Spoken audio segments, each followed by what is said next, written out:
Cellular. Oh, hey, there we are. We're live. So, welcome everybody. Welcome to Tacos Like an Entrepreneur. And Well, normally I say for fortune and glory, but now it would be like for tortilla chips and lettuce. no, Right? No? chips Oh. and salsa. Chips and salsa. Right. In front of a live studio audience. That's right. That's right. Not anywhere near us. No. No. It doesn't have you on camera. Don't worry. It would Yes. break it. Oh. So, anyway, this is a bit different, and in the fact that we're trying something new, and so I'm broadcasting live off of my cell phone, but we're recording on my big camera, and we're gonna do it over tacos. So, anyway, yeah, you can probably pause the video and still see the chat. How do you see chat? It's good. Yeah. I don't know. I don't know how to see chat on here. I don't know. So There should be a live chat button. Excuse me, I'm going to do tech support for just a moment. Okay, and so anyway, you can ask questions in chat. Hopefully you can hear okay. And so there are other people in the restaurant, so I'm not going to yell and everything. We are outside, and we're going to give our waiter or waitress a bad time, and Because that's what good customers always do. right. So, and I want to mention right off the bat, we're at Pancho's, and in San Antonio, Florida. Yeah. Yes, by the way, shout out to Flu Snake. Thank you for the feedback. Yeah. Oh, I had you at tacos. Great. So, okay. No, that was Anyway. Thomas. Thank you. So now this is going to be a little bit more behind the scenes, and so like I mentioned, we got another camera here. It's set up behind this camera, and what we've done is we've asked people in the Like an Entrepreneur group, which is a closed Facebook group. There is a link in the description. You can apply for it right now, but we won't be approving anybody right this moment while we're doing this. Because we've got tacos to eat. Right, murder, and so we've taken some questions from in there about that we're going to talk about today, and they're going to be broken up into segments that will be posted on my channel here. Yeah, So- I mean, I think in our Facebook Like an Entrepreneur group, we haven't done a whole lot, right? We've done some things. Well, this is one of the things that we want to provide value to our members, where we allow our members to ask whatever questions they've got about business, and we just do our best to take a stab. There are some things that, I don't know everything, and in fact, there are some questions that I absolutely have to defer to you on, because Well, you're I the don't know expert. everything either. Well, on some of those questions, we got some good ones that Yes. you were made to answer those questions. It was good stuff. Good stuff. Just saying. Yeah. So, okay. Now, so Well, are you gonna go and do go get us some chips? They'll bring them they're out. coming. Oh, okay. Hold your horses. All right. Well, I thought you were gonna get up and go do something. No. All right. So, in fact, speaking of chips and salsa, yeah, right on out here. Yeah. Don't worry about getting in the way. Okay. Yeah. I already know what So, I want. okay. All right. Shorter dish is a hot sauce. Excellent. You guys good on drinks right now? Or more Yeah, on you sweet? need- You know what? I want to. Yeah, that'd be great. You guys do strawberry margaritas? I do. They're made with white wine. Oh, Is that okay? They're pretty, I mean, they're sweet. no, They're that's sweet. adding more acidity to it. That's why I don't. That's why I like strawberry margaritas. I'll figure out something else. Yeah. Do you have Guinness by chance, beer? No. No. Okay. I'll figure out something else. Okay. Do you guys want a minute to look over the menu? Yeah, I think so. Yeah? I Okay. think so. I'll grab some more tea for I you. might have the audience pick. It's actually live right here. Oh, is it? Yeah, we're broadcasting. You can lean way down and say hello. Yeah. Then we'll And, do this in a little yeah, bit. and we got it live right here, and then we're recording stuff up here. So, yes. All right. Well, I'll get some more tea. I'll be right back. Okay, sounds good. Jordan, I Thank don't know how spicy you like stuff or not, Well, but I don't know if you I don't know if I told you this, but I was raised in the Southwest. I was born and raised in Arizona, where the Mexican food is off the charts good. Oh yeah, yeah. I mean, so close to Mexico. Yeah, man down, man down. So I like to think that the value of a Mexican restaurant can be quickly ascertained by the quality of the chips. So And the salsa. and the salsa, chips and salsa. Yeah, right. So far, it looks like they're fresh fried. Mm-hmm. Like they do not look store bought, which is a good sign. Thank you. You're welcome. So let's see here. We have. And they make their we've own got some salsa here. Yeah, I would love another roll of napkins if that's okay. Sure. Thank you so much. All right, so here we go. He's a slob. Yes, I am. Yeah. Watching this makes you hungry? Mm-hmm. Yeah. Good chips. They're not greasy. Perfectly salted, lightly salted. Haven't tried the salsa yet. This one is really spicy. That's why we mixed that Yeah, in so with this. This is like medium half now. and half. And then that's mild, and then this is really hot. The mild one, very flavorful, not spicy at all. Well, this is what I like. You know, I'm offering to our viewers everything that I want to see when somebody's eating. I don't necessarily just need them smacking their lips. I'd like to hear what it's. By the way, What it's like. in the final video, I will include in the description Pancho's restaurant here and their whereabouts. But it's San Antonio, Florida. Best Mexican food I've found in Florida. Tiny little one street town. Mm-hmm. Yeah, there's only one stoplight here. So that's how good the food is. Okay, so you know what I'm going to do? What are you gonna do? I am going to take a risk. All right, Yeah. let's hear it. I'm gonna tell them that chef's choice, and I want 3 tacos. Three different Three ones. different tacos. So we'll see what we get. I've never had a fish taco before. They have them here, and so I don't know. But you know, we'll just try it. Okay. Yeah. So I think you should let our audience decide. That's what I think. well, I don't know. It's good to have a surprise though. Yeah, yeah. They're not deciding what I'm eating, that's for sure. How's the Florida weather today? It's beautiful. Yeah, yeah, It's perfect. Perfect probably temperature. About 80 75. degrees. Maybe. Around 80 degrees right now. It's not too humid. So, and by the way, that's Lisa on the side of the camera. She's not on camera, but you hear her. So, Do either of you have any interest in sharing nachos?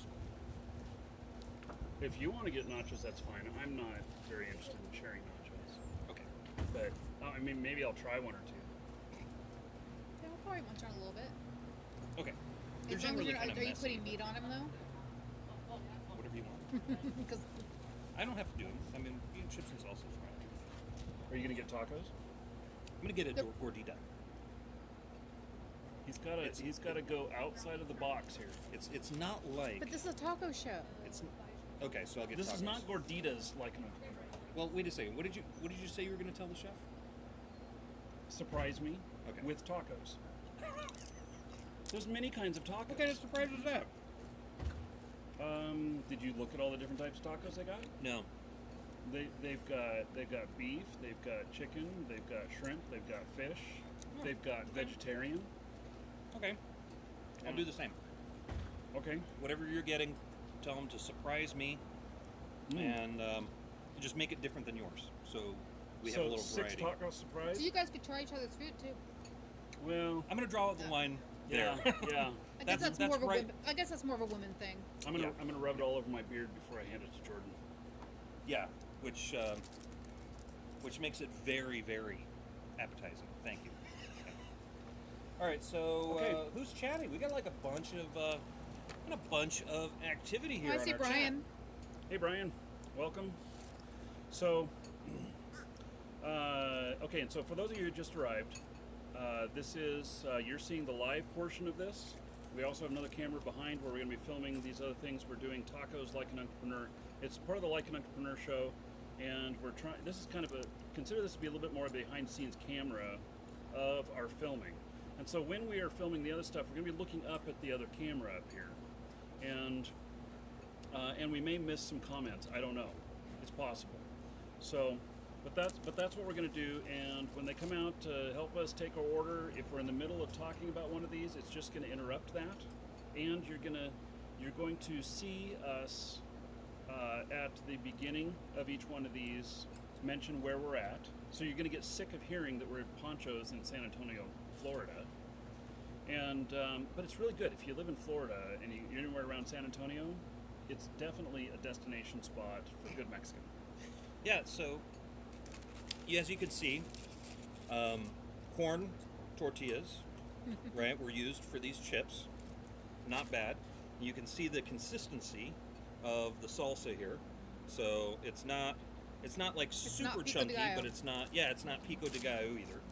So, in case you were wondering, very good, very flavorful. Yeah, I'm impressed so far. So far, so good. Brian. Uh-oh, incoming call.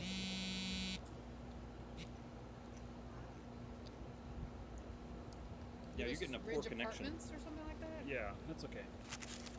Nobody's complaining about it. So hopefully that was not heard on the show. So, okay. So are we ready to start our first one here? He needs to get something to drink. You know, maybe I should eat just a little bit more of this really good salsa here. Okay, ready. I'm not. Just some vibrating connections. Perfect. Excellent. Thank you. Thank you for that feedback. Okay. So I'm assuming everybody can hear us okay, that we don't have to like project all that much. I don't know. I think the level that we're talking at is probably fine. Okay. good. Everybody's saying it's good. Okay. Nobody's complaining, so Okay, cool. I think we're doing okay. Thank you. All right. Thank you, Nexus. Now, do you have to hit record or has that been recording? It's not been recording yet, so I'm going to record on each one of them. I'm going to stop it and start it. Okay. Now you don't have to do anything funky with the microphone? No, Okay. it's picking us up just fine. You can see that up here, Yep, got it. and so Okay, cool. Good. anyway, okay, here we go. And if they come out and take our order at this while we're doing this, so be it. You and that laissez-faire attitude of yours. We are recording. Hello, I'm Marky Dragon, also known as Marcus Eikenberry in real life. And Jordan. I think we got to work on our timing with that. I think that I make it awkward on purpose. Okay, well, Does it work? it works. Yeah, okay. Yeah, mission accomplished. Great. Yeah. So, welcome to this special episode. Well, actually, this is part of several episodes that we're filming at Pancho's Mexican restaurant out here in San Antonio, Florida. It's great Mexican food. And so if you are in the area of San Antonio, Florida, I definitely recommend checking it out. There's an address in the description. So they're kind of old school. I don't think they have a website. I couldn't find one when I looked. Well, it is the only Mexican restaurant in town. Yeah, they don't need to So, advertise. Yeah, Yeah, they don't have a whole lot of need for digital marketing at this point. right. And there's always a line here. We were lucky to get a table. Yeah. So, anyway, what we've done, since this is the first one, I'll explain it, is that we have questions that came in our Like an Entrepreneur Facebook group. And I just opened it up for whatever kind of entrepreneurial stuff, questions you had. And now we're going to answer them. And we're just going to use like first name, last initial, whatnot. The group is private. There is a link in the description. You can apply to join. Not everybody can be there, but actually, I think we allow most everybody in. But if you're a dork, you go back out. Yeah, and I think you said it best. You said we're so no drama about it that we don't even say anything. We just kick idiots. Yeah, we don't like advertise. Oh my God, I kicked somebody because they were whatever. Yeah. Yeah. So, okay. So our first question comes in from Mitch S. And he says, I'd be interested in hearing you talk about managing a customer support team, which I have done. How do you keep your staff motivated? Quality of responses high and response times low. And as a business owner, how do you ensure you're working on advancing the business, creative work, rather than responding to emails, support requests, reactive work. You mean fighting fires instead of building things? Yeah, and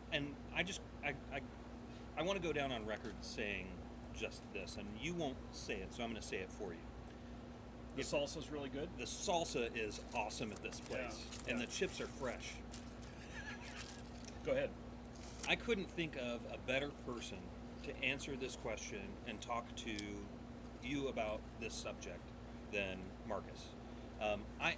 I have never gotten to the level that Marcus has in business, where he started to pull himself away from operational stuff and actually started looking at key indicators to make sure that everything's working okay and just trusting the good people that he has working under him. So if there was, I got to tell you, people who have not actually done this, I don't have any time for it. I don't have any time to listen to them, and I can't offer any special perspective on this, but I know you can.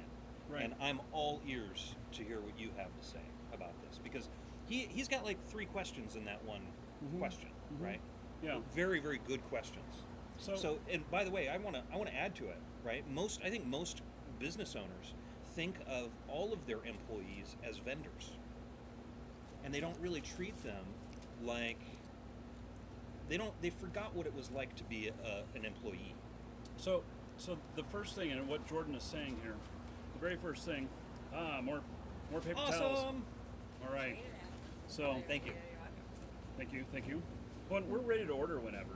Up to you. You guys Yeah. ready? Yeah. So that- You guys just got to hold on here for Yeah. just a second. We got really important business to do. That's right. Exactly. When it involves food. Yes. All right. Who wants to start? Bean verde, 2. No beans, double the rice, and a side of sour cream. Okay. We are going to do taco surprise. Taco surprise. Yes, I know it's not on the menu, but chef's choice of tacos. Okay. And I want 3 of them. I don't know how many you Yeah. want. I'll take 3, but I need to have hard shell corn, if that's okay. They're only soft tacos because they don't fit on the hard shell. But They- we can always do corn. Like corn soft tacos, you mean? Yeah, that's fine. You want to do that? Yep, Okay. that's fine. Do you want to do, how many tacos do you want to do? That'd be Just 3? Yep. Yeah. All different. I'll And if do- they were All different than different. his, that would be All awesome. So, like, Are there 6 6 different taco tacos. types? Is anybody opposed to spicy? No. No? Pretty much open to anything? Mm-hmm. All right, I can Yeah, do that. so you can surprise us. Sure. Yeah, I'll pick and then beans and rice. beans and whatever. rice are both? All right. I'll have rice and beans. Rice and beans as well? Oh wait, I want that instead. Yeah, okay. Do you want a refill or do you want to get a beer or anything? No, I think I'll just drink caffeine instead. Okay, Bring a so refill for ya. anyway, like I mentioned, we're filming at Pancho's restaurant here in San Antonio, Florida, and so they're just taking an order. Now I come here a lot, and my wife and I, and we really like. The kids love it too. Yeah, the kids like it too. So, okay, so now you mentioned something about what was it you called the customer, the staff? Normally, I noticed that employers, a lot of times, especially small business owners, forget that their employees are not just vendors, and that you don't just like with a vendor relationship, you throw money at them, they give you a goods or service, and you're done. Right. Mm-hmm. And I see a lot of business owners treating their employees like vendors. So okay, so to that point, your staff must be. I only hire people who are good at customer service, even if their job has nothing to do with customer service, and that is because they, at one point or another, will interact with customers, and if they're all pissy and everything, it is not a good customer experience at all. So, it's my job as the owner of the business or as co-owner or whatever to be the customer service for my staff. And so it's my job to take care of them so that they can do a good job of taking care of everybody else. Okay, so I'm going to play devil's advocate here with you, not having gone through this myself. That sounds to me like, and I know you don't mean this, but it sounds to me like I'm going to go and play nursemaid to all of my employees. No, it's not that at all. If your staff is not good enough to be able to do things on their own, then they're not good enough to be your staff. Oh, okay, okay, good. So, there are people who are good at what they do, and this is why I always hire customer service people. There might be somebody who's really good at processing orders and packing boxes and all of that stuff, but if they have no people skills, then they don't belong at one of my companies. If I'm hiring out for something like, say, a vendor or whatnot, I don't care whether they have people skills. I just care whether or not they do what I am paying them to do. And it's pretty cut and dry. And if they don't, I just move on to somebody else next time. So would you say, by definition, that you hire slowly and fire quickly? I never fire quickly enough. Quickly enough? Yes. It's always after things have gone too far. And it's hindsight's 2020 because it just always is. You're like, oh yeah, I should have known that. Or I recognize that now. But a lot of that comes with experience. Gotcha. So Gotcha. But okay, so in managing the team, it can be too when you get really big. So you only manage as many as 7 people. Do not manage more than 7 people. That's good advice. And because once you go beyond 7, you go beyond your abilities to effectively manage. And this is why there's a big corporate structure, CEO, and then there's the different C-class, and then there's directors and vice presidents and all of that stuff. It's in a chain. You should never have more than 7 people under you, unless it's. There are some situations where down at the bottom where someone may have a lot more under them, but they're just making sure they're doing their job. They're not actually taking care of them in a different kind of way. So speaking of, and I have 2 requests, right? Or I have a question and a request. I'd like you to read the question again, but only after my next question. all right. All right? Because it's been a while since we've read the question, right? Okay. So, from a money management standpoint, what I'd like to know is, let's say, for instance, that you're cash flow positive, you're doing well, you're bringing on some lower level employees to handle the nuts and bolts of things that you don't want to handle.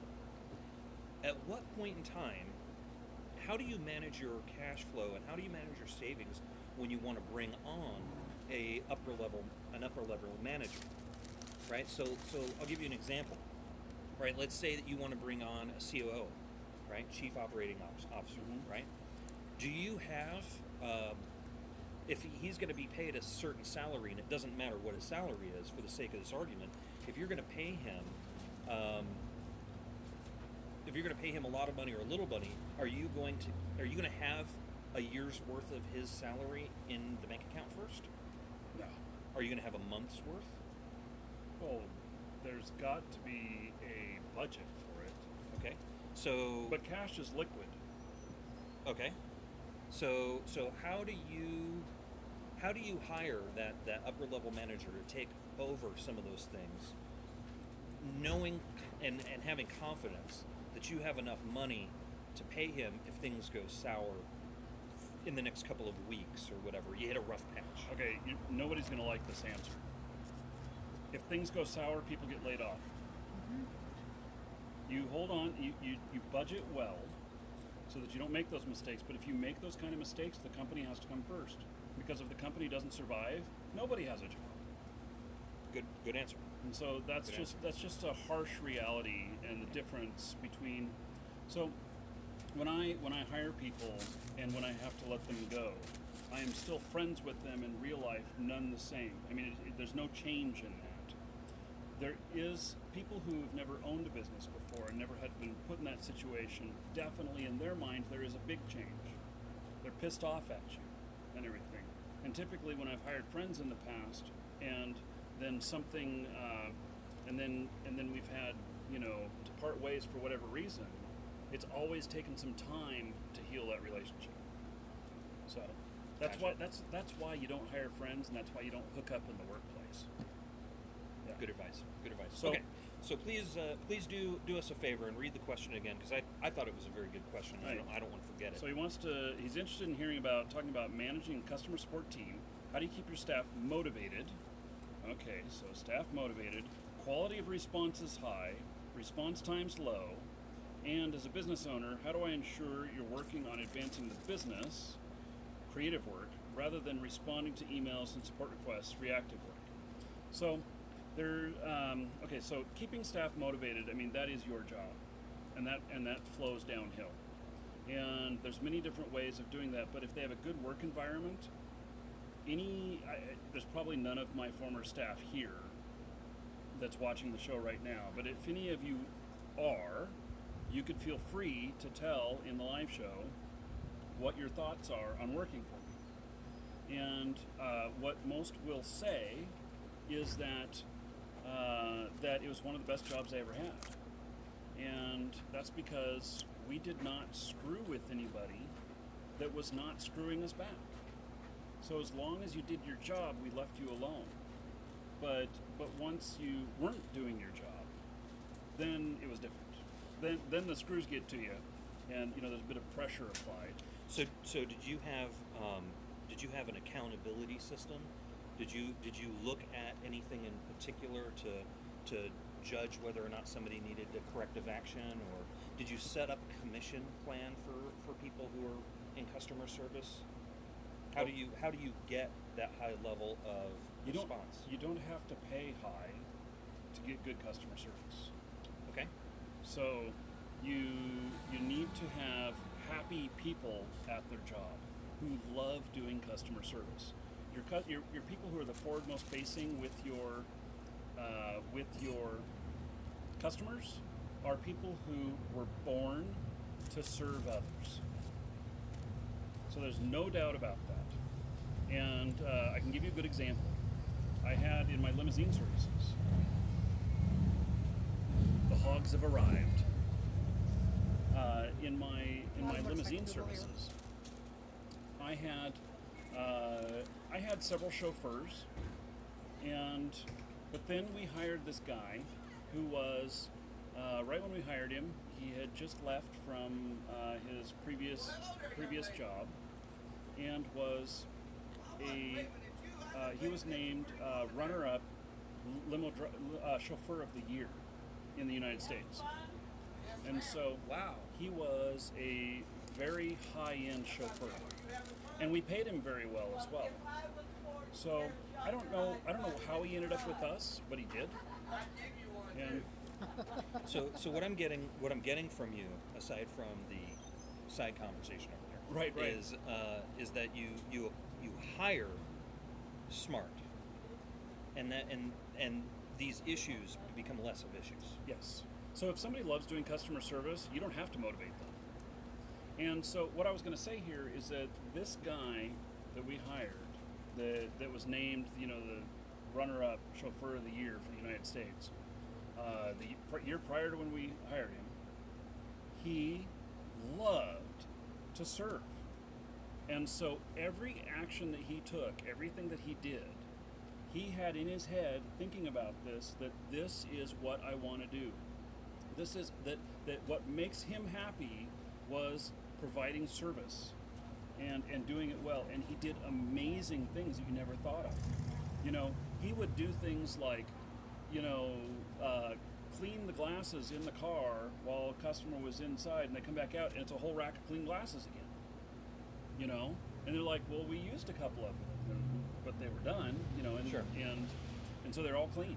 So to them, as far as they were concerned, it was magic. Right. So they just like making other people happy. Yes.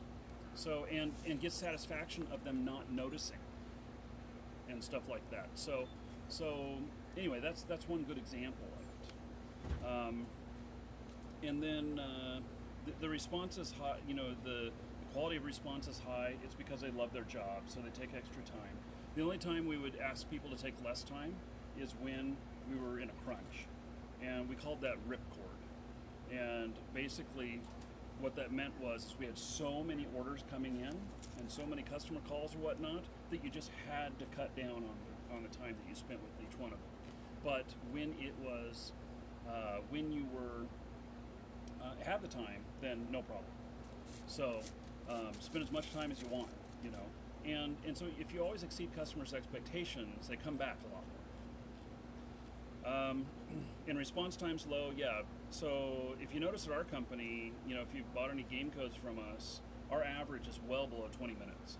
we have a few hours in the middle of the night when in a global period of when it's quiet, that there's no customer service on staff. Most systems are automated, but if a customer service person is needed, then they have to wait during that period. But otherwise, it's a few minutes. So Good stuff. yeah. Let's see here. And how do you ensure on working on advancing the creative work rather than responding to emails? So if your customer service staff is good, you don't have to worry about it.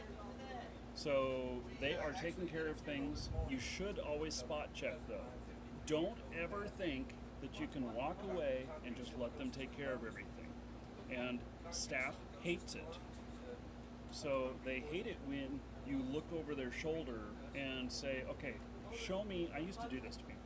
Show me the last 3 replies that you replied to customers. And I'd make them bring them up, their emails or whatever.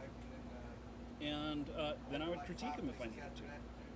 Sometimes I'd be like, wow, I didn't even think of that. Great, you know. And if a customer service person is not performing, or actually any person in your company is not performing, do their work for them and watch what happens. Really? Absolutely. Right in front of them. Maybe. So, and it's called working from above, and you do that, and they will strive to not have that happen again. So you'd be like, well, you were behind by whatever. I took care of most of them for you, so you should be caught up now. And you just leave it like that. And they're highly motivated to not get behind again. They do not want that kind of attention, even though you didn't do it in a non-positive way. Sure. So One could say that is a very subtle way of saying you are replaceable. staff should never feel 100% comfortable. If they are, they get lazy. When they get lazy, they get fired. But by then it's too late. 95% comfort at the max. Yeah. Good advice. Yeah. So advice. everyone is replaceable. Even the top end guys. Even the CEO is replaceable. You may think that could never happen. It happened to me. But that wasn't because I was doing a bad job. That was a little divorce involved. So, okay. So, yeah. And always, you should take time every week to touch every department.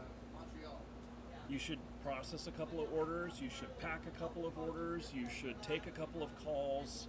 All of that, because if you don't, you're not in touch anymore, and that's going to cause you a lot of problems. So kind of the non-undercover boss. Right. It's like, I'm not undercover, but I'm doing your... do you mind if I take a couple calls while you go on break? I'm going to just take calls. Brilliant. Yeah. Absolutely So, brilliant. yeah. Okay. That's great. So, thank you very much for that question there, Mitch. And in the link, there's a link in the description for the Like an Entrepreneur group. And you can Yeah, somebody join was us there. asking where that was. It may not be in the live show portion. Oh, I may have forgotten it. fair enough. So, okay. So, and join the Like an Entrepreneur group if you have questions that you'd like answers to like this, because I am looking for more questions to answer. So I hope to see you there. Okay, so One down. one down. I will endeavor to find you the Facebook link. Give me a second. Yeah, I may have. In fact, I don't even know what's in the description. So, tacos? Yes. Yes. Carnita, Caribbean, and the Austinite. Well, he gets the Corn. corn tortillas. Okay. That didn't Bean do it. verde. That's mine. All right, let me go. Make sure. Okay. Well, and and then I also have flour tortillas. Okay. Are they both the same? Well, I don't know. I Both. don't know, but that's probably it. No, they're all separate. They're all separate, different. Which tacos did you have? They, I don't know, I we said just left chef the surprise. chef surprise. You got Okay. three Those are probably surprise his. tacos that These are are. corn though. No, but he so ordered he'll get- corn. Yeah, Okay. he Yeah. he ordered corn. He didn't. So If anything, I'll just bring out extra corn tortillas for you guys. Okay, cool. Thanks. You're welcome. Okay, so So I guess I'll be making my own tacos apparently. maybe. That's okay. I don't mind. Wow. I'm trying to find the link. I have no idea what these are. But this, yeah, I recognize the middle one. The middle one's Caribbean. Oh yeah, Looks you've like had that one pulled before. pork. Oh! I Okay. can't figure out how to get my. You're gonna have a hell of a time doing It's, it. I think Brian just posted it. Oh, Brian posted it? Thank you, Brian. Yeah, it's one of the mods. So, thank you, Brian. I appreciate it. Okay. Oh, they want to see the tacos. Oh, they want to. Yes. Okay. Yeah, So, you're totally. Let's see here. So what we have here, most people actually don't do this. That's white cheese, crumbly cheese, is queso fresco. It's a really, really good. It's almost like a mozzarella, and then everything else It's that got you saw. avocado on there too. Yeah, yeah, and then cilantro and onions. It also looks like there's some parsley, some Italian parsley on there, in addition to the cilantro, which I think is a very unique thing to do. Most Mexican restaurants, the cilantro, and then that's it. I'm going So- to taste it. Looks good. It's got a giant avocado in it. It's huge. Mine are fried avocados. Mean verde. Pretty simple. Mm-hmm. So you're sure that's not feta cheese? great. That's no. Brian said it looks like feta.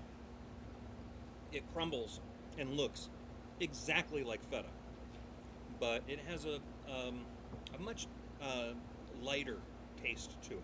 So it's not tart. Feta's kind of tart. It's not tart at all. Like I said, it's a buttery, very much like a mozzarella, a crumbly mozzarella. It's very, very good. Yeah. Sorry about that. Thank you. You're welcome. Hot plate. Okay. Side of sour cream? Yes. Do you want to know what tacos you have, or? Oh yeah, Yes. yeah. Tell Yes, us. please point out these tacos.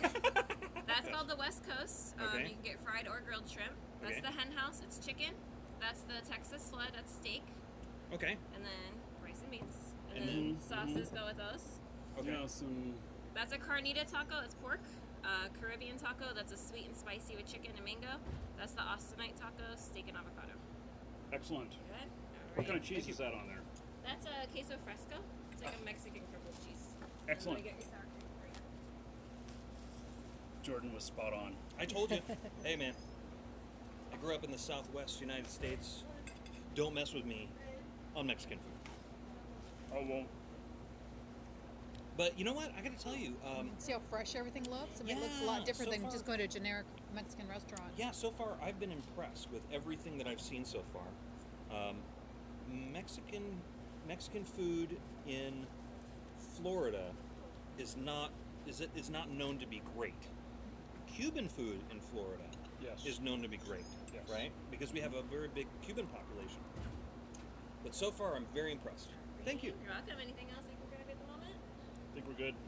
Thank you. So, what do you think? I think so far it's really good. Mm-hmm. So. So, are we going to answer another one? Yep. So. Okay. So, like I mentioned, guys, this is the live portion here is a little bit behind the scenes, and we're recording these others, and they're going to start going up Sunday or Monday, and on the same channel here. And so, if you missed anything, you're going to be able to see it there. Stop. So, yeah, I got to figure out where to put all this stuff. So we have a huge piece of avocado. It looks like we've got julienne or shredded carrots, and then grilled shrimp on the bottom here. Let's see how it is.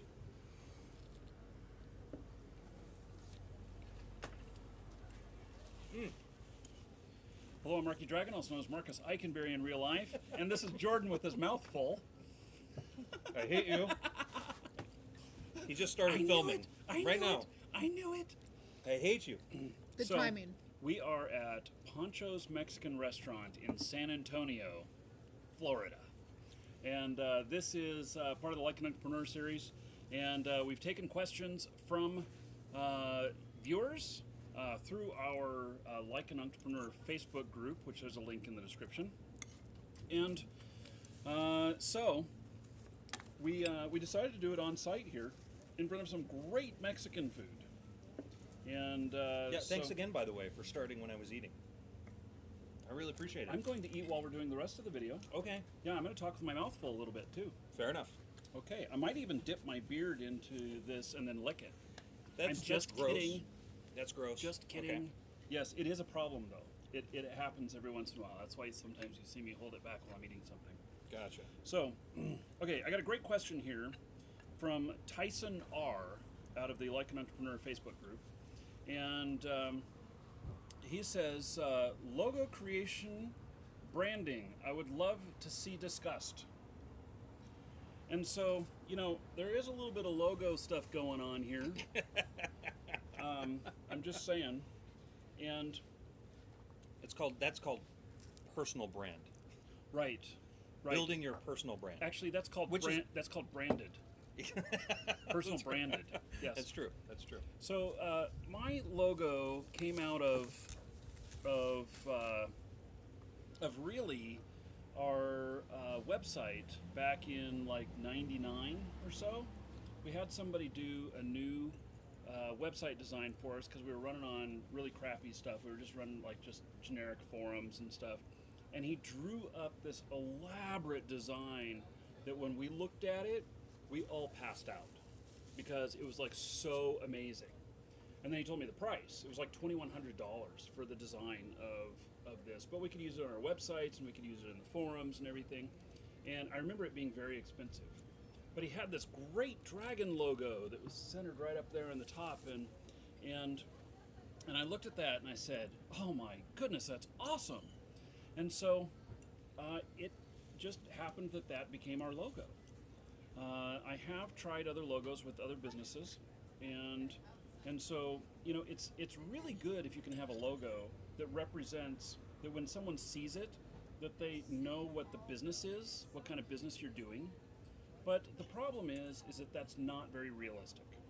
And so most of the time, I mean, if you're a handyman and you have a saw and a hammer crossed over or whatnot, and that's your logo, okay, I think they get it.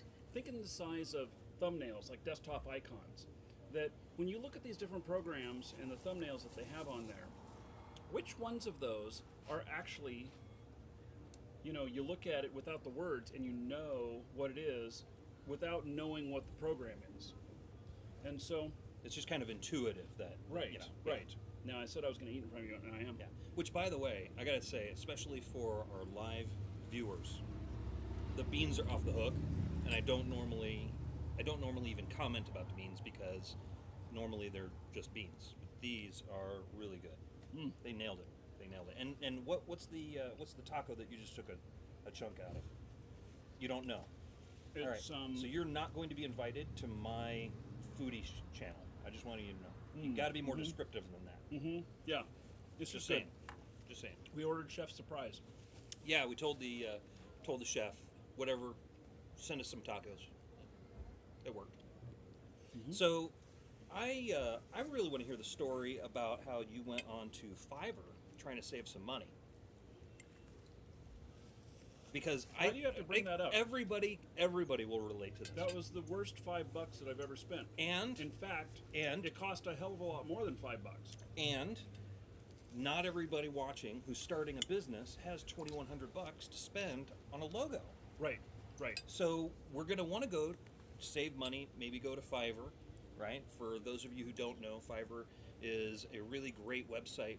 You give somebody $5 to try out something. Could be designing you a logo or a lot of things for $5. So we, as entrepreneurs, we think like, oh, just go to Fiverr and have somebody try it out, see what you get. So Until you went to Fiverr and had a logo designed for you. yeah, and what they did was they took into account what we were asking for, and then they came up with something like what we were asking for. And all they did was Google search for something like what we were asking for. And then they rotated it 90 degrees or something like that, and handed it to us. And so. And by the way, you didn't know about that, no, I didn't know right? about So you thought you were paying for an original logo. that. I assumed. I can do a Google search and rotate an image. Yeah. So you that's not what you were paying them for. No. Yeah. And so then I kid you not, and this was on our store, and it was probably a year later that somebody came to us and said, "Why are you using our logo?" And I'm like, "What do you mean your logo?" Yeah, and they're like, "Look here." So we looked there, and there it is, turned in a different color. And they're like, "We've been using this for 10 years." And I'm like, "Holy shit, I'm sorry. We're pulling it down right away." And by the way, did you have it printed on your business cards? No. Did you have it on all of your marketing collateral that you printed and sent out to the four corners of the earth? Mm-mm. So it could have been far more expensive than just pulling it off of your website. So it was a logo for the site, for the sales operations. It was not bigger than that. Since we're all digital, it was pretty easy to change. But it really exposed a huge problem. And so I always get food down my boobs. you guys didn't hear that. My wife's over here off camera. Yeah. So maybe I was supposed to go get it. So all I have to say is these beans are good. Yeah. So In all seriousness, I have a completely different take on not completely, but I have a different angle that I think about logos and branding. And artists are not going to like it. let me hear it, Jordan. When you're starting out and you're just trying to get sales, the last freaking thing that you should be worried about is branding, logos, looking professional, and all of that stuff. The number one thing for you to concern yourself with is being able to create a message specifically to your market so that they resonate with you just from what you're telling them, right? Logos and branding, in my humble opinion, that's when you get bigger. Mm-hmm. That's when you have. No, I agree with that. I'm an artist. I agree with Okay. that. Well, most artists don't. Most graphic designers, I'm cutting into their business by saying that, right? So they don't want to hear that. But the most important thing when you're starting out is generating sales. And it doesn't have to be you picking up the phone and cold calling, right? It can be a really great online marketing funnel. I make them all the time. I love them, and they look like crap. Like if you saw the sales page that I built for the YouTube Success product, you'd see that it does not look professional. It does not look like it was designed in corporate America. I did that on purpose because the message is more important than any other aspect of it. So what we've done is we've actually, on websites and stuff like that, we've actually just put in a clear image where the logo goes. Really? Yeah, and that way you don't have to worry about the logo right away and everything, and there's always a title there as well. And so we just put something in there that's appropriate, because words are really what is used to convey. So if somebody makes you some fan art or something becomes your slogan or your mascot or whatever, then you have something to work on. But don't try from day one. Don't spend any time working on a logo before you've done any sales. So Yeah, I gotta tell you, this is one of those areas that I absolutely got wrapped around the axle when I was first starting out. When I was first starting out, I absolutely wanted to have a website that looked clean and professional and looked like every other business organization out there. And it was the biggest waste of time and the wrong direction for me to go. I want to know how fast the car was going when you got wrapped around the axle. Yeah, it was going pretty fast. Mm. It was going pretty fast. So I think that I've beaten up logos and branding enough, but that's just me. So, yeah, and so worry about that later. It's just like also we talk about that we don't, I don't pay to formally set up the company until we've actually generated some sales.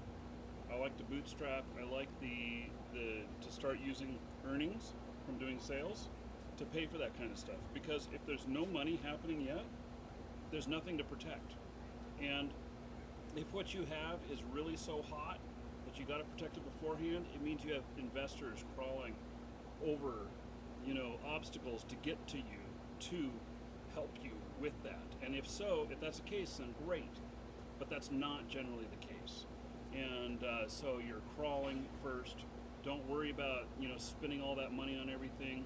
You can go, I don't know, you just look up whatever the tax laws are in your country, in your city, or state, about how much you can earn on the side and consider it to be hobby before it has to become an actual business. And then use that dollar amount as an indicator of when you go out and get the business license and all of that stuff. And maybe that when, after you get that business stuff set up, then maybe start thinking about a logo. But it's nothing you have to decide right away. Yeah, this is one of those things that strikes me at my heart, because I was raised to not fail, just like virtually everybody watching this. I was raised to go to public school, get good grades. Yeah, good taco. Which one was that one? Caribbean. Ah, shrimp. Grilled chicken, Oh, mango, and sour cream, I think. nice. Yeah. Nice. So a little bit of sweet and savory. Yeah, and it cools it back down with sour cream. So, okay, I think we've done this one enough. I've beaten that one to death. Yeah, so if you are a taco place, then Pancho's here has they have a, I don't know, it's a little You pepper guys runner. doing okay out here? Yep, we're doing good. Thank you. Thank you.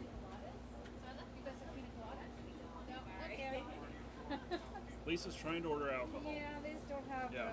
Okay, so the good ones. join us in the Like an Entrepreneur group if you have more questions. There's a link in the description, and you can apply to get in. It's a closed group, and we talk about things like this. And in fact, in our YouTube success stuff that we have, we actually don't touch on an actual logo for your channel. We don't really talk about that too much, but we do talk about thumbnails and stuff and about branding that way. And so if your business has anything to do with being a YouTuber or creating video content or whatnot, check that out as well. There's also a link in there. It's the no job stuff, where we teach you how to play video games and get paid. And so, actually, I know you already know how to play video games. We teach you how to get paid playing those video games. Okay, so, see you there. I hope to see you in the Facebook group.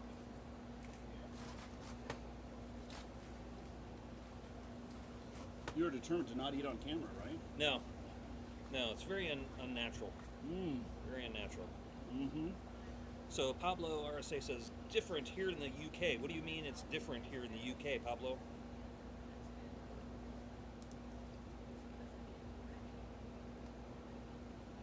I love the sweet spicy of this.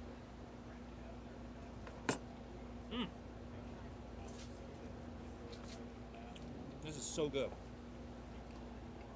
This is so good. Wow. Man. It's you know what they've done is they've created a relish, a spicy, vinegary relish with the shredded carrots, and they've added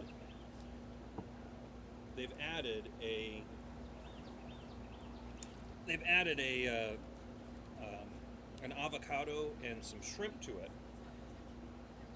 and the avocado and the shrimp totally mellows out the spicy carrot relish. Really something else. I'm impressed. I'm not impressed with Mexican food all that often, but I'm very impressed.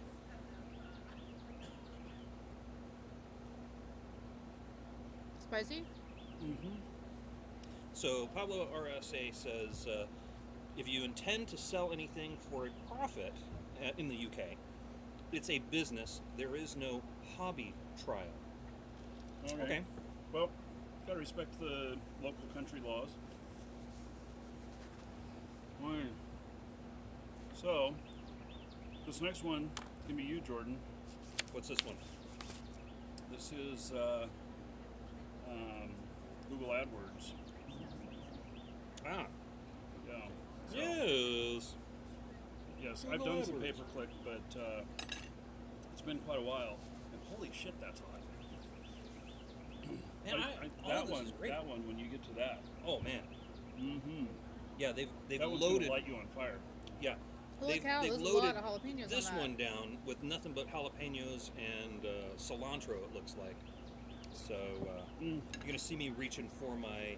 It's gonna be like the ghost pepper challenge for me because I don't do spicy enough to have a tolerance because you get a tolerance against spicy Right.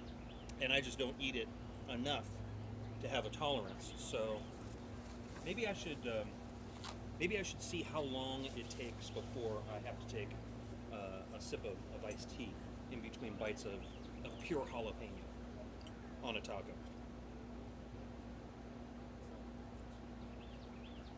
Gregarious says, I love carrot-based salsas. Interesting. Have not had a carrot-based salsa. Yeah. Although this is relish, it's pretty close. I'm going to have to try that. Pablo's just explaining what'll happen later. Yeah. Net FQ gameplay. Is this about entrepreneurs or advertising for a Mexican outlet? Yes. No, Uh-huh. we just decided to come out to a local restaurant and do this. So, yeah. And add a little flavor to it, per se. Bump. I'm good. Okay. Yeah. So you want me to wait? Yeah. Yeah, okay. He Thanks. wants to take a bite. I guess I'll take another bite.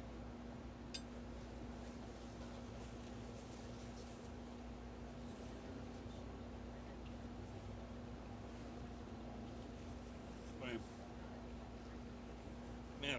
Yeah, I've so had good. some of the carrot stuff here before. Pretty good. Okay. Yeah. So, Milk neutralizes. Yes, dairy neutralizes. Or sour cream, so if you need it, there's some sour Well, cream there's, in oh, here. you got some cheese in the next one. yeah. So maybe I'll have to go back and forth. Yeah. Maybe that's what I'll have to do. Mm-hmm. So Gregarious says his cousin makes one with the Carolina Reaper and 2 of the other of the 10 hottest peppers. Says it's painful but amazing. All due respect, that sounds just plain painful. All right, you ready to do the next one? Okay. Or do you want to eat more? Now let's do the next one. We're a production machine here. Hello, Marky Dragon, also known as Marcus Eichenberry in real life, and Jordan.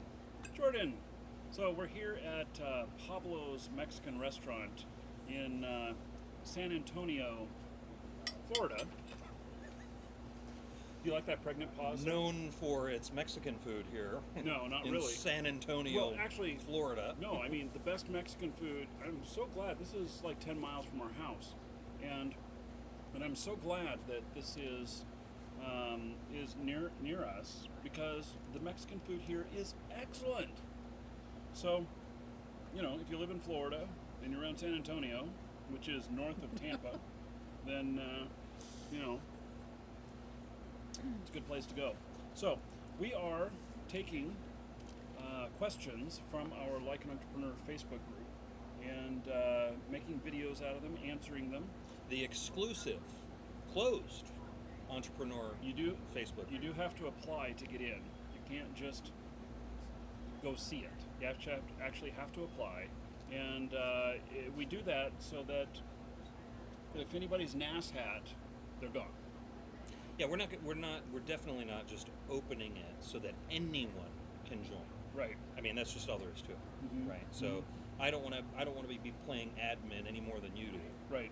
And right now we've got a really great group, Mhm. and people are helping each other, asking great questions. We're at 300 people as of today in the Figures group. much. And we Yeah. really haven't done much to grow it, right? You mentioned it on your show, but it's not like we're advertising it or anything like Right. that. So check it out. Link in the description if you want in, and you too can ask questions that may appear on the show here. So, okay, I got David P. He says, should I use Google AdWords or Pro Ad Services? Would $50 in ads help at all, or does it disappear in 2 clicks? It only disappears in 2 clicks if you are advertising for those really rare diseases that you catch in a mine, or by taking asbestos out, and you're an attorney looking to sue people. Those ones actually cost like $35 a click, and they're amazing. I've often thought about making videos about that subject so that I get this massively high payout, but then I don't know anything about it. So, yes. So, and how to actually set up AdWords, because I tried and it expects me to pay to get past the first page. No. So, Google. no, Google's awesome. Oh, is that? Yeah, it was AdWords. Yeah. So he's talking about AdWords. Yeah, So he's Google. talking about pay-per-click through Google. Yeah. So now Yeah. you've done some of this. I've done a lot. It's been many years since I've done it. But Jordan, I want to hear your take on this. Okay, so While I eat my taco. yeah, funny how that works. Anyway, Yeah, So- work. yeah. So without knowing what you're selling, your price point, what your competition is doing, you're kind of leaving this open-ended for us to talk about. So just be prepared. I like Google AdWords for consumer level products and services after I've already tested in Facebook.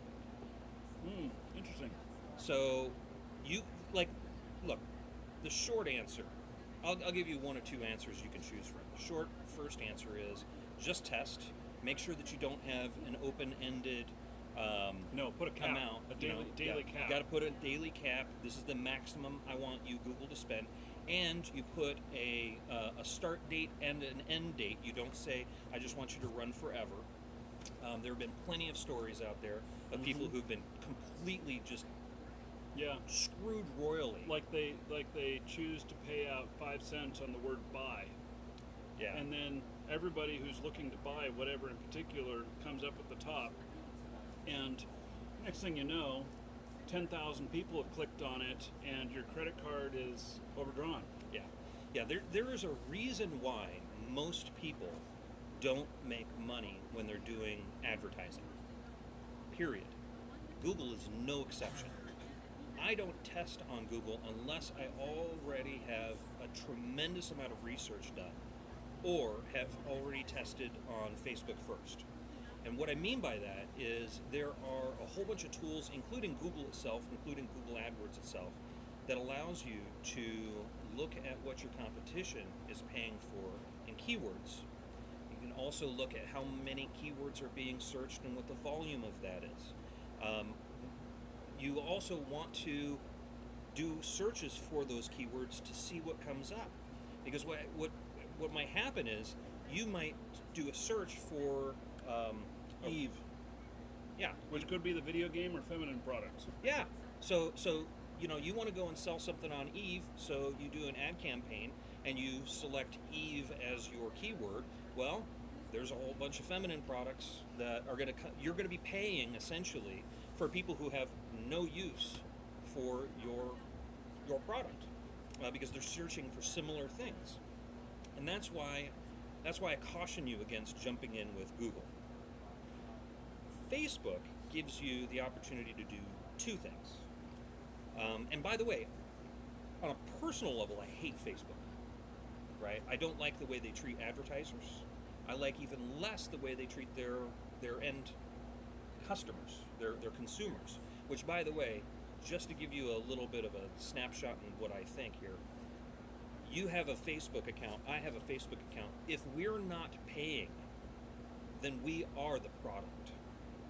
You follow that? We're the cannon fodder in the video game. Yes. Because we are, you and me, we are what Facebook is selling to advertisers. So they're going to continue to update their privacy policies in ways that we couldn't imagine. They're going to continue to do things that are going to give their advertisers more and more of an edge to put ads in front of us. So, you know, I don't feel really great about that, but as a business owner, there really aren't a whole lot of resources as good as Facebook. Facebook really lets you see inside the mind of your market. You can do a tremendous amount of research there for free, and then test some ads to a very specific niche market for a relatively low amount of money. Of course, following all of the same rules that I told you about with Google, meaning you do your research first, you put a cap on the amount of money you're spending, you put a cap on the time that you're going to be running the ad. You pay very, very close attention to what your metrics look like, whether or not you're converting. Conversion is when somebody clicks on the ad and they actually get to a landing page. Are they taking the action that you want them to take? Right? It's really important.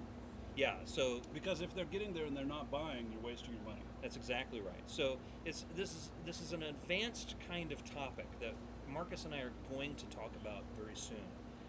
It'll probably be in the form of a product. It'll probably be in the form of a group, because it's so in depth. It's so detailed. Sure, can you grab $20 and go and hit a home run on Facebook? Absolutely, give it a shot. What are you gonna lose? Some of your time and $20? You know, Maybe you'll learn something. just right? be willing to test some money and try that. And what you may find, there's another thing here too, which is that while Jordan does paid ads, I tend to go the route of organic, which costs money but in different ways. Meaning that I take the time to build websites and articles on those websites and content to attract people to the items that I'm selling, as opposed to paying to have them land on a sales page because it's what they want to buy. Both of them have costs associated. In the long run, the organic way, if you can place really good in search results or you get good traffic flow in, then that will pay off better.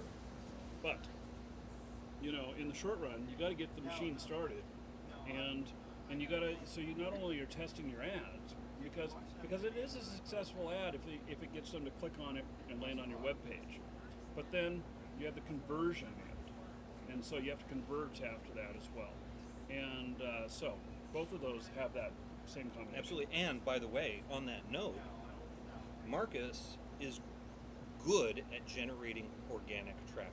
He does it with YouTube, right? We built a whole product around. I got you here, didn't I? We built a whole product around how to generate traffic on YouTube, right? I'm not good at organic generation of traffic. I understand SEO. I do SEO, but I'm not good at it like you are. I would prefer to get a faster result, and I'll just buy it because I don't know how to. I'm just not good at it, right? So I think there's something to be said for being somebody who really understands traffic generation, and that's one of the reasons why I want to listen to you. I want to listen to what you have to say about how to generate traffic organically without having to pay for it. That's awesome. Mm-hmm. I don't do enough of it because it takes a lot of time. So, actually, you know what? Come to think of it, with all these videos and everything, I spend a hell of a lot of time doing this, but there's other ways than just videos. So I think about other ways of showing up in results in Google and everything. And when people are searching for it, I want them to land on me when they're looking for the product. But that's not, it takes a lot of work. And there's tools out there and stuff. So we may end up in the future going really deep into this area. Yeah, and as a matter of fact, Deserte, is it Deserte? Yes. Just asked, is it worth doing a Facebook ad to get traffic on a Twitch channel, or if it's a Facebook page, etc.? The problem is that you can't tell whether or not you're converting them when they land. And because there's nothing there that says that's a metric that you can measure on a YouTube or on any of this other content. If you own the website, you can convert, so you can see that they came in, they hit a certain URL that's associated with the ad, and then they moved through the path and purchased something. But the other end of that, you know, when you're using a different service like Facebook or like, you know, YouTube or Twitch, you can't tell whether or not they stayed. And so it's really kind of this big gray area. So you can start throwing a whole bunch of money at it and go, oh, hey, my viewership is up. Well, maybe, you know, that is most likely the answer. But at the same time, you know, you're looking at stats like how long did they stay in this period when we were running ads as opposed to the period when I wasn't running ads. And it's not scientific, because it could be that you were doing different content on that day and people just were more naturally drawn to it. So it's definitely a different deal. So, all right. I hope that answers your question. I know that that's not a full answer, but there's no way in this amount of time that we could go into a full-on answer on this. So, David, thank you for the question. And for those of you watching, if you want to get your questions in to us entrepreneurs, join the Like an Entrepreneur Facebook group. There's a link in the description for it. It's a closed group, as we mentioned, but we pretty much let most everybody in, as long as they look legit, and you'll find nothing but goodness there. So, Good community. we will see you there.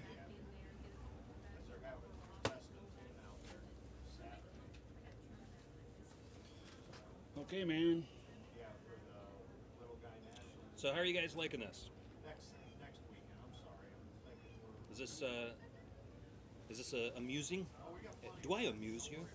We've shot Am I a clown to you? 50 minutes of video. Wow. all there is. The Gators. Are you going? Yes, and we've only gotten 3 questions done, and we have like 12 here. We're not going to get all of them done today. There's just no way. We're at a Mexican place. Time to order tequila. Wait, we might have time Yeah, to but do they a few make their more. strawberry margaritas with white wine. Yuck. I want tequila in mine. Wow. Okay. Oh, they must not have a liquor license. Oh, they probably don't. Ah.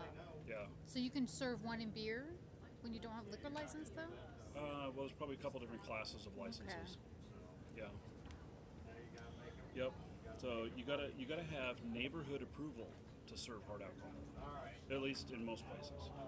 So so the community gets to vote on it. If they say no, you don't get it. So yeah, because the drunks coming out are going to be in their neighborhood. So All right, so we have a grilled chicken taco with, let's see here, we've got tomatoes, cilantro, queso fresco, and grilled onions. Looks good. Give this a try. I have finished most of mine. I'm debating on whether I leave room for dessert or not. You know, they've really balanced all of these tacos out really well, including, you know, you can taste the char on the chicken, but it's not overpowering. Yeah. You know, the tomatoes and the onions and the cilantro, they work well together. They didn't just throw a bushel of cilantro on it. It's really good. Really, really good. I tell you, this place is great. Yeah. Okay. Use a lane. Are you not entertained? How we doing, guys? Pretty Do we need a good. box? I don't need one, but I may. and I don't know. You have some sort of desserts. Yeah, we have a flan, fried ice cream, and sopapillas. Oh, sopapillas. Those are the fried bananas. No, that's a fried dough with honey and cinnamon sugar on it. It's like a donut. Yeah, pretty Oh much. yeah. That's really good to share. I like ice cream. Yeah, that's We've had that fried ice cream here before. It's pretty good. I might get some of that, but not right now. okay. Yeah, I'll come back. I'm gonna wait. Did you want yours now? Or are you gonna wait? It's up to you. We got time. Okay. All right. So, okay. So this is this next one is affiliate links. Okay. Yeah. All right. So, and if you're just joining us, this is behind the scenes. We're recording other videos here. The camera's up behind the cell phone here that we're broadcasting live off of. We are live at a restaurant, and we are eating food in front of you, and it is delicious. Yes. Really So, good. Really, yes, really good. yes. I'm trying to figure out what video this is. I think it's going to be number 4. So, yes. Number 4. So, and all these videos will go up. I'm just going to start posting them daily as long as I have them. I think, maybe. I don't know. We got to figure this shit out. Sorry. We got to figure this stuff out. Yeah, there's kids around. I can't take you anywhere. I know. You guys are fine. Yeah. It's fine. I'm the Don't one worry, that's you the won't problem. be on camera. Yeah. They wouldn't even seat him inside, let me tell you. Here I am, cussing. The first time I've cussed in the whole video, and a kid walks out the door. Busted. Yeah. Okay. So, you ready for another? Okay. Is that one spicy? Not yet. I haven't gotten to the spicy one. To tell you the truth, I'm a little hesitant to try it. So. You could pull some of those jalapenos off. But that's what a wuss would do. I pull jalapenos off when they put too many on mine. I stand. And I I stand on my statement. There's no wuss here. No, he eats pretty spicy food. Yeah. Well, I mean, okay, so listen to this. I go to Chinese restaurants. I used to go there with one of my boys, and we would go out for Chinese food, and we would order the barbecue pork and plenty of the Chinese hot mustard. And then we would have a competition of who could lather on the most mustard onto each one of these pieces and eat it. And our faces would turn bright red. The staff would come over and ask if we're okay. We're like, we're on fire! And we loved every minute of it. that's gutsy. That's gutsy. Okay. Yes, it's his wife. Yeah, she's off the side here. Hello, Marky Dragon, also known as Marcus Eikenberry in real life. And this is Jordan. Woohoo! We are out at a Mexican restaurant named Pablo's in San Antonio, Florida. Ponchos. Florida. Ponchos, not Pablo's. Uh-oh. Pablo's or Pancho's? Ponchos. It's Pancho's. How often have I called it Pablo's? Oh. Probably because you have a Pablo in the chat. Oh, Yep. Pablo, it's all your fault. Yep. Pablo RSA. Mm-hmm. We blame you. Right. So, yes, it's Pancho's. And by the way, excellent Mexican food. Yes. So, Louis here from our Facebook group, our Like an Entrepreneur Facebook group, which has a link in the description if you want to apply to get in, says, my current challenge is providing a source of income. YouTube, as you've stated, gives very little, and it's hard to find where to go to for anything beyond affiliate links. You mentioned before in a video about Snapple Dr. Pepper sponsorships. Is there a place to look for these sort of programs for newer people without 100,000 subs? So, And I took that to mean without a lot of subs. yeah, Right. yeah. So, I mean, I'm at 67,000 at the time of recording this or whatnot, and so it, you know, I resemble that remark. So, Well, 67,000, that's a lot of subs, as far as I'm concerned. I mean, yes, I don't have that many. it is. It's not a small amount. So, and the percentage that are above 100,000 is probably the top 1%.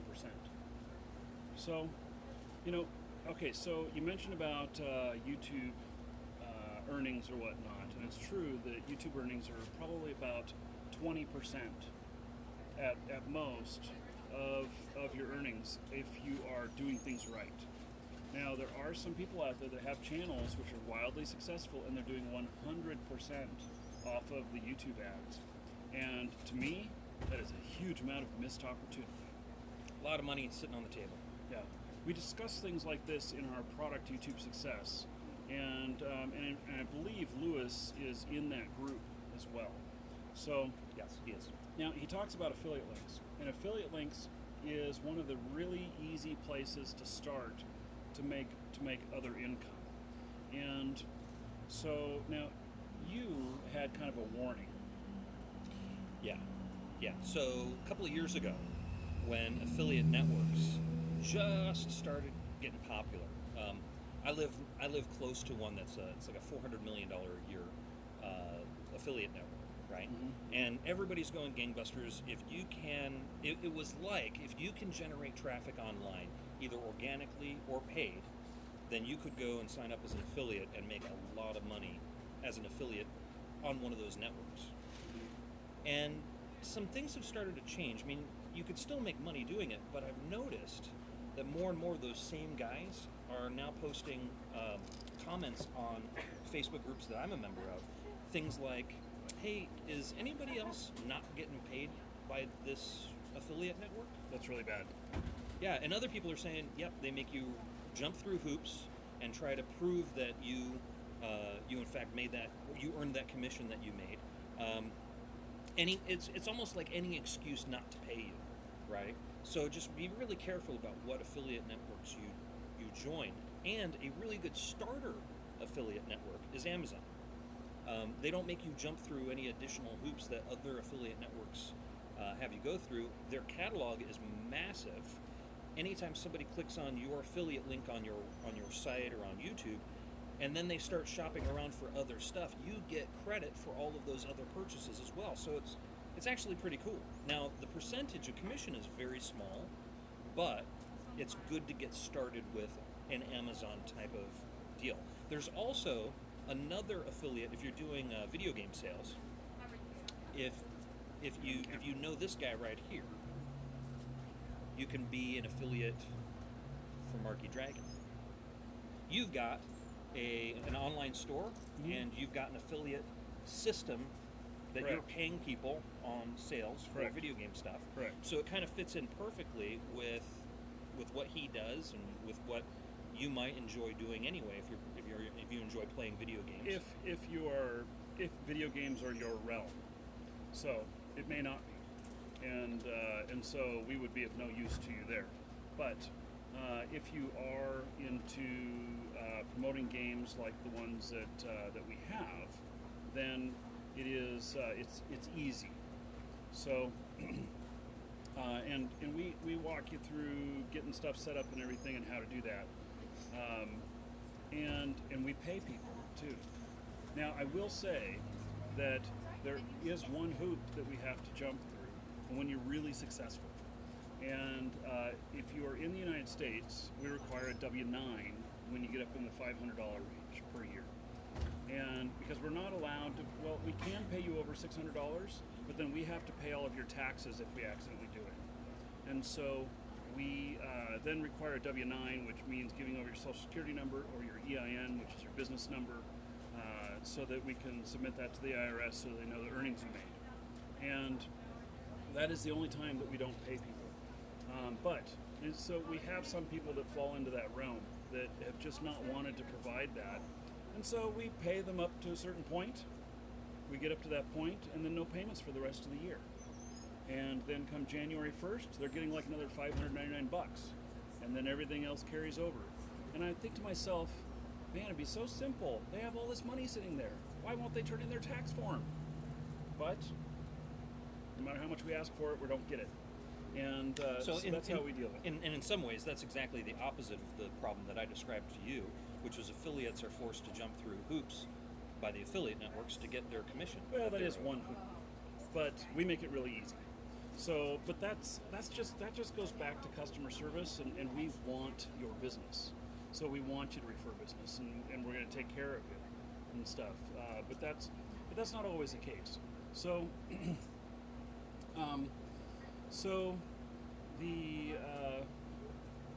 there are many ways, many different affiliate type things, and I'll give you a little golden nugget here, and that is that in affiliate programs, that when you find a product that nobody else is recognizing, and you start pitching that with your videos or with written stuff, and you are early to the market, and you have good search placement, and you have this new thing here, you can make a lot of money really, really fast.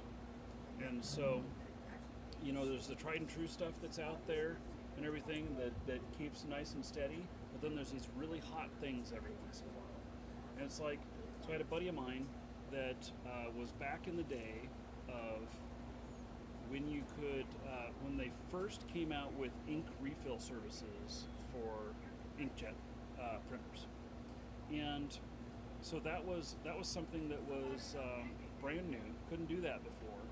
And he got in on this affiliate program, and there was people searching for that all over the place, and it was good conversions. And he must have made $100,000 off of that in like 1 year. And so that's really, really good. Yeah. And he had a real simple way of living and everything. And so he was just out of his mind with how much money he was making. He just thought it was fabulous. Yeah, I've heard the stories.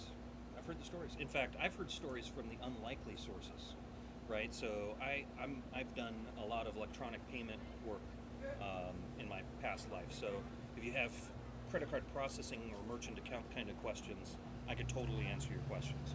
Talking to one of those people who are rather high up in that industry, and she was talking about how she was helping somebody with their merchant account and went with them to drop off an affiliate check for one of their affiliates. It was like an affiliate network kind of deal. And she was like, kind of old school, corporate America, straight-laced, right? She says, you just wouldn't believe it. You just wouldn't believe it. We show up, this guy is smoking pot all day, he's got dreadlocks, we hand him a check for $1.3 million, and he's complaining that it's not enough. Do you believe that? And I thought, that's the kind of business I want to be in. Right? I mean, I don't have the dreadlocks, and I could do without the pot smoking, but like if he can figure it out, right? I'm sure I could, right? Yeah. And so like it just blew my mind that this woman who had like no interest in being an entrepreneur, no interest in affiliate networks, just like wanted to villainize the guy who's getting a $1.3 million check for being an affiliate. I thought, wow, yeah, I could do that. Yeah, I can say that I've had affiliate commissions as high as $13,000 a month before. Wow, Yeah, consistently. that's great. So That you have received or that you've paid out? know that I received. That you've received. Okay. Yeah, I've paid out more than that Wow. to a single person. Whoa. I have one affiliate that went over 300 grand. So in a year and a half. Wow. So yeah. Wow. Yeah. Not the normal affiliate. No, they're a super affiliate. Brought that just in case. Do you want to do dessert? I don't know. You wanting some? You shouldn't. Well, eat how ice long are we gonna? Oh, there's not a whole lot. How long are we gonna be here, Jason? A little while. It's up to you. Ice cream, yes. I want the fried ice cream. Yeah. Is it for two or one? I would do two people for one ice cream. Okay, let's do Yeah. it. That way I can just eat a little bit of it, and you can Yeah, eat the okay. rest. Do you want to do chocolate, vanilla, or strawberry? For that vanilla, it's fine. Okay. Vanilla? Yep. Yeah. So we're actually here at a real restaurant, folks. Just saying. Okay, so his question, though, was, is there a place to look for these sort of programs? Yes. There are affiliate network review sites that you can go Oh, okay. to. I have done business with several of them, and I can't really recommend any of them. And the reason why is actually twofold. One is I don't know what they've been doing lately with their affiliate commissions, and some of them have very specific catalogs, right? So there are a couple of affiliate networks that are 100% informational product kind of networks. They also might include some software tools for WordPress or something like that. Yeah, I don't know what you want to sell. I don't know what you want to support.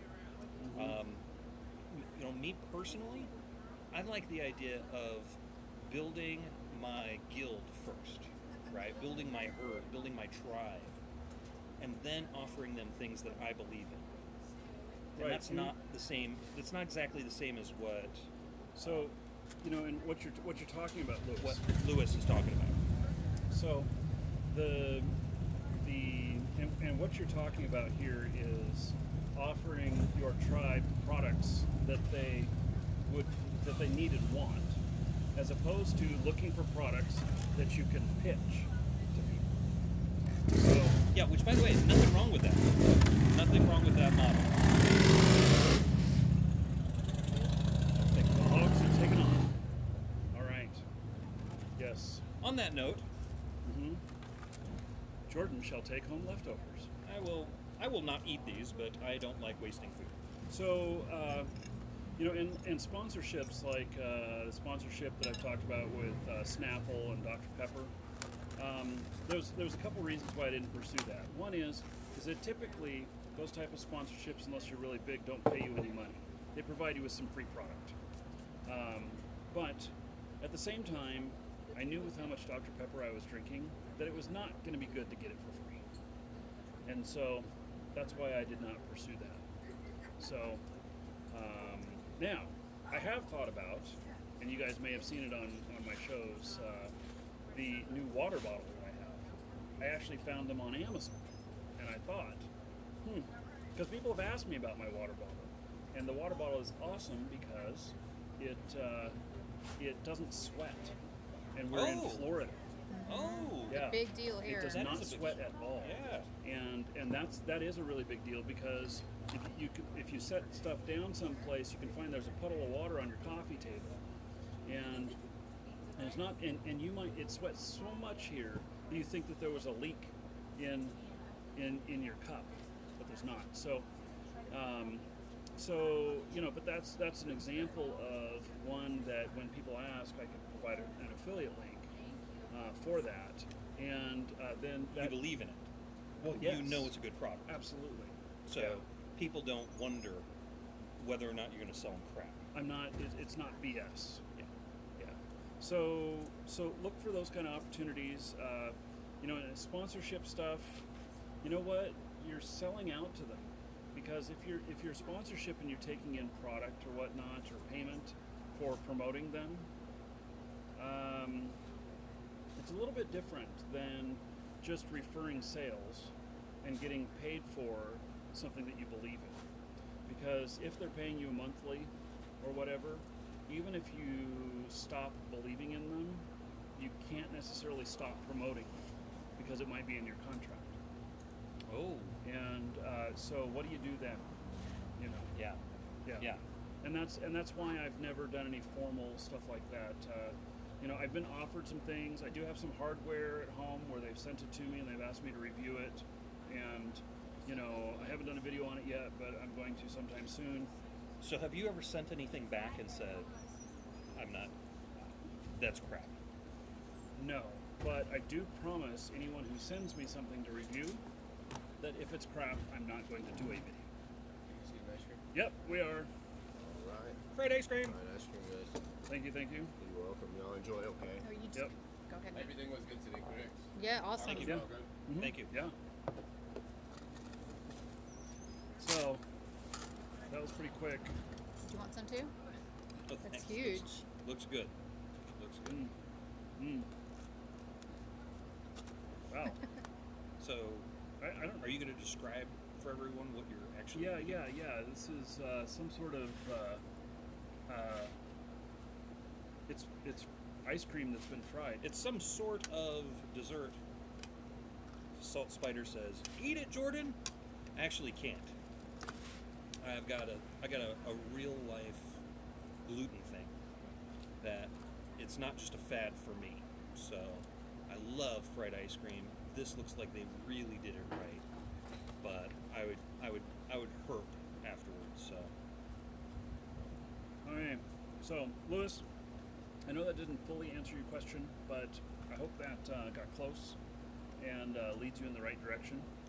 And those of you who are wondering the same question about YouTube videos and how to monetize them and everything, I strongly recommend our YouTube classes that we have. There is a link in the description.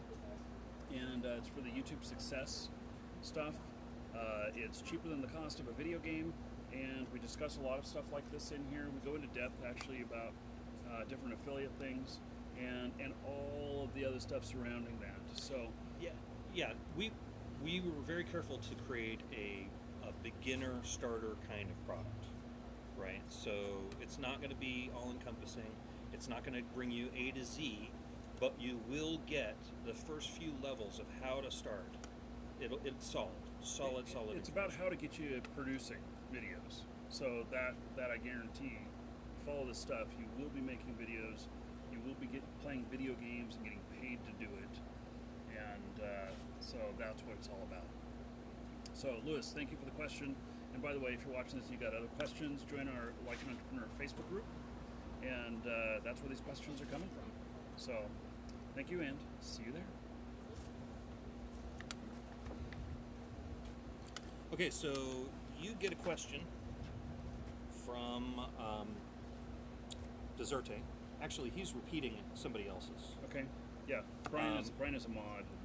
That's Brian. Yeah, what do you think about the new system coming up on Twitch? Isn't that an indirect killer of affiliate programs? The one where you can link yourself with publishers and get a fair share of 5% per sold game over your channel. What do you think? I think that if any of our games are in that and there's they're paying 5%, then we're going to pay 6%. Just as simple as that. I'm not worried about it. Say that again? So is there any problems with it? Good. What are your what do you think? What do you think about it? I don't know. I don't know what he's talking about. So Because I'm not. Okay, I'm not. so a streamer. the system is not live yet. Okay. But basically, it's where you're going to refer sales for a game Okay. and get paid. In a Twitch managed affiliate system. Yes. I see. Okay. Yeah. And so, and I'm not too worried about it. We've seen a whole bunch of stuff come and go and everything. And the, will it be good for some people? Yeah, some people it'll work out really good. But I can tell you this, that that one of the issues with Twitch and games and how they've been testing this stuff is that it's really hard to get viewers on these games they've been testing it with. So, not knowing anything specifically about what Twitch is doing, I can tell you this. Low battery. Well, we're going to have to finish soon. I can tell you this, that Twitch is going to have to ramp up in a big way a secure purchase process, because there's so much fraud out there on the affiliate side where people are playing all sorts of games with the affiliate networks. While I don't think Twitch is going to be selling them. I think it's just a referral. You think it's just going to be a pass-through? Interesting. Okay. Never mind. Okay, so we're going to keep going until the phone dies. So it said we're at 15% battery, and so those of you on the live show, Gregarious is, someone grab the extension cord. I know. Well, there's no outlet out here. Yeah, yeah. We are in kind of the middle of a courtyard, so. Listen, I've been broadcasting for an hour and 40 minutes. Was your video. phone at 100% when you started? Yep. So I would say that my battery has lasted quite well. So I'd say so. yeah. So when it dies, then live show portion is over. We'll keep doing our thing. Yeah. Matthew says, "You're in Florida. Go solar." Yeah. There was a bill. Did you see the Amendment 1 that the electric companies were sponsoring here? Yeah. It was like it was one of those deals where it did not let us sell power back to the state, I think. Oh yeah. Right? Which, by the way, anybody who is in the United States, there is I hear that there's a federal regulation. I haven't looked this up myself. Somebody, good authority, share it with me. That if you generate enough power through solar or wind, you can sell it back to the state. But here's the kicker. You get to choose which state you get to sell it back to. Hmm. So even though we're in Florida, this federal law says we could sell it to Michigan because they've got a better buyback rate for power. Right. In Oregon, you can sell it back, and but power in Oregon is cheap because a lot of the power is hydro, and so. Man, that's so cool. That's so cool. Okay.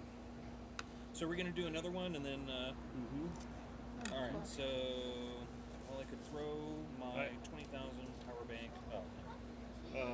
So we're gonna skip this next one. We're gonna go to one from Vita. Wait, which one are you skipping? It's a second one from Mitch. Okay, why don't you circle that one then? So. Well, it won't be a number next to it. Oh, okay. Fair enough. And so What's this one? this one is making videos without having high-end equipment. Ah. Oh, this is an easy one. Yes, it's going to be a really easy one. So, okay.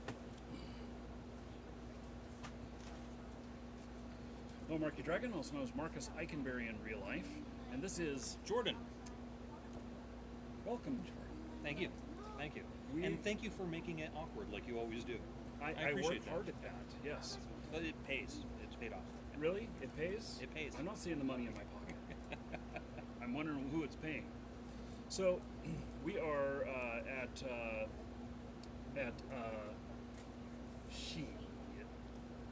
excuse me. Where are we at? Ponchos. Panchos. Thank you. I kept wanting to say Pablo's, but that's not right.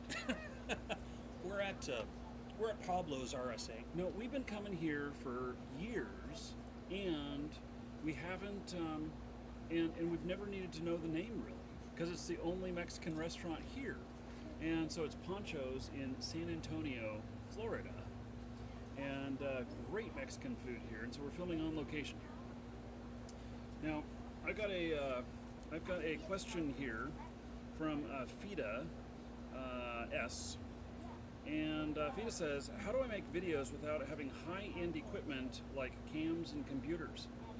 So I want to point out that while you guys on the video are not seeing this, we are also broadcasting live off of my cell phone.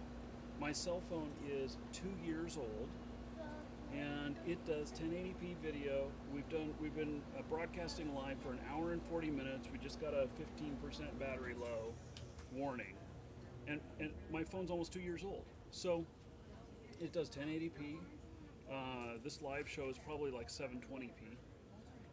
But it's not a problem at all. And in fact, then there's also, so you don't have to have high-end equipment. Now we've got a high-end camera, a really nice microphone and stuff, and audio is really important. But you just control your environment that you're recording. So if it needs to be quieter because you don't have very good control of your audio, then you got to go someplace quieter. Here, we've got a air conditioner going off. We had music going off. There's other customers here in the restaurant, and so, but we've got very directional mic here and everything. So Which you're not, you got on purpose. yeah. You didn't accidentally get a directional mic. I could have used Right. the mic that's on top on the camera, just off The there, but regular it picks up everything. So this is a mic that's pointed straight at us, and we wanted it that way, so it picks up us. You might be able to hear very indistinctly other sounds going on around here, but it's this way for a reason. So Yeah, and I was really surprised when we first talked about this, that by far audio matters more than anything else. audio matters more than video. That does not compute from somebody who thinks like, well, this is going on YouTube, right? Right. You know, this right, is- and YouTube is video. Yeah. Yeah, but audio matters more because even if you can't see what I'm doing or saying here, you can still hear me, and you know what I'm saying. See, and so even though I disappeared from the camera there for a second, you still heard me. You still knew what I was saying, and so if things are obscured, it's okay. So, and like motorcycles. Yeah, I see that on the live portion. Thanks. Yeah. Thanks, Matt. Yeah. So you don't have to have high-end equipment. Now, if you're doing vlogging or whatnot, and you don't have a computer that's capable of editing, no problem. A a lot of the cell phones now are coming out with stuff on them to be able to actually um, edit stuff. But beyond that too, you can use a method that I commonly use, which is to start recording right when I'm ready to start talking, and to stop the recording right when I'm done talking. And then there's no editing. And if I make a mistake in between, I just make fun of myself and keep going, because then I don't have to edit it out. And to make mistakes are human too, so I'm not too worried about it. Yeah, one of the things that we talk about in the Ultimate Gamer's Guide to YouTube Success, our product that we created for this, we spend a number of minutes talking about the fact that you do not have to be on camera to record your videos. Correct. Right? As a matter of fact, there are some very, very popular YouTubers who are never on camera. And as a matter of fact, there are a couple of them that aren't even on audio. They don't even have a mic. Yeah, there's a few of those. Those are kind of rare, but there's a lot of them that don't have a camera on them. Yeah. And so a couple good examples from that. In live shows on Twitch, look at Lyric. He's typically number one, or he's always in the top 10. And you never see him on camera. And on YouTube, you could look at like Bodil40, Bodil 40, and you'll see that he's not on camera either. And he has 2.5 million subscribers or so. It's an incredible amount. More than me. Yeah, more than me. And he's never on camera as well. So you hear his voice, but you don't see them. So if you're recording gameplay or whatnot on your computer and you don't have a webcam, do it anyway. All you need is a mic. So, and those of you watching the live portion of this, I'm getting low battery warnings. So when it's gone, it's gone. And so, anything else to add to that about the equipment? Don't let small things like that, and that's a small thing, stop you from taking action. Right? We talk about this in the product all the time. Taking action is the most important thing for you to do. It's going to be not perfect. Yeah, Right. you know, I've got old cameras and stuff too that if I needed to go to a backup camera, I could use them as well. They're not the highest resolution, they're not the highest quality and everything, but I'm like, it doesn't matter because it's the message, it's the content that matters. And as long as they're able to hear me, that's all I need. So, okay, Vita, thanks for the question. And if you are having the same question, a couple of things. One is, check out the link for the Facebook group, the Like an Entrepreneur Facebook group. If you have questions, you can ask in there. It's a closed group.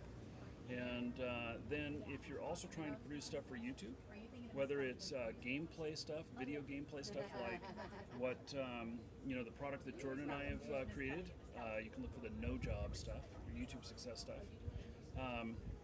Then take a look at that, because for less than the cost of a video game, we will show you how to play video games and get paid for it, and you can do it without a supercomputer. You do need a computer that has a little bit of horsepower left over after while you're playing the video game, because it takes a bit of horsepower to record it as well. But and in fact, listen to this. So our son Isaac, he says, I want to be a YouTuber, and he wants to do all this stuff, and we got his channel up and running and everything. We got our first video up and running, and you know what? He's having challenges because he wants to produce this great content like I'm doing, but He's trying to compare himself to you. he's trying to compare himself to me. But I've been doing this for over 10 years, and so you can't compare those. And so the YouTube gaming app actually allows you to record your screen and use your video on yourself, all on your cell phone or on your tablet. And so if you're covering games on tablets, it's all built in and ready to record. Hey, I remember you telling me about that. Yeah, the only thing you have to figure out is the audio levels, because for some reason, whatever audio level you use is what audio level's on the recording. And so if you can hear it really good, then it's blasting everybody out on the video. And so you have to go with almost no audio on, which kind of sucks. But I assume they'll fix that. Even with headphones in, it still does the audio that way. So it's kind of crazy. They just need to fix that. But doesn't have to. So it doesn't have to be cheap. You can be making content even that way. So, Great. okay, Fida, thanks for the question, and we'll see you guys in the Facebook group. And also, there's a link there for the YouTube success stuff. And if that's what you're looking for, you can find it there. All right. I am surprised that the phone battery is lasting as long as it is. Yeah, it's still saying low battery. Matthew says, "What about PCs?" What about them? Yeah, what about them, Matthew? I think what he's talking about is, do you have to have a beefy PC? Correct me if I'm wrong, Matthew. But do you have to have a beefy PC to be able to record and all of that stuff? Well, it does. So I use multiple machines, and to distribute the CPU load. But that's because I'm doing like ultra high quality stuff, and just really go on top of the charts. But no, you just lower your resolution down, lower your recording resolution, and get down into the system resources down. Keep your system monitor open, and just go down as slow as you need to. The content, people will watch it if the content is good, even if it's lower quality. Yeah, that was my first hurdle, right? I thought, man, there's no way that I've got something that is good enough to record on. And then we started talking about the settings and lowering the settings to a point where it wasn't super choppy, that I could actually get something done. And that was very helpful. That was very, very helpful. And we include that in the product. We talk about that stuff. So, I ate too much of that. have you seen the videos of the cats getting Oh my brain goodness. freeze? Yes. Their owners are feeding them ice cream, and all of a sudden, Yes. cats Yes, just the cat's going. It's great. Yeah. yeah. So I don't have another one in me. I'm tired, Oh yeah. Yep. So and we we got some good content. got 5 done. We got 5 done. So It's starting I to get think, dark out here too. I think what I'm gonna end up doing, since we only got 5 done, and I may record some of these on my own, and but then also probably I don't know, schedule like 2 a week, and have them start appearing, and then if we can bang out production on more of these, then we can up it to 3 week, 4 week, 5 a week, 7 a week. It's a good idea. Stuff like that, yeah. It's a good idea. We'll just keep them kind of regular. Yeah, and if you haven't already joined our Facebook Entrepreneur group, join it, and that's where you can ask the questions that we'll cover on these.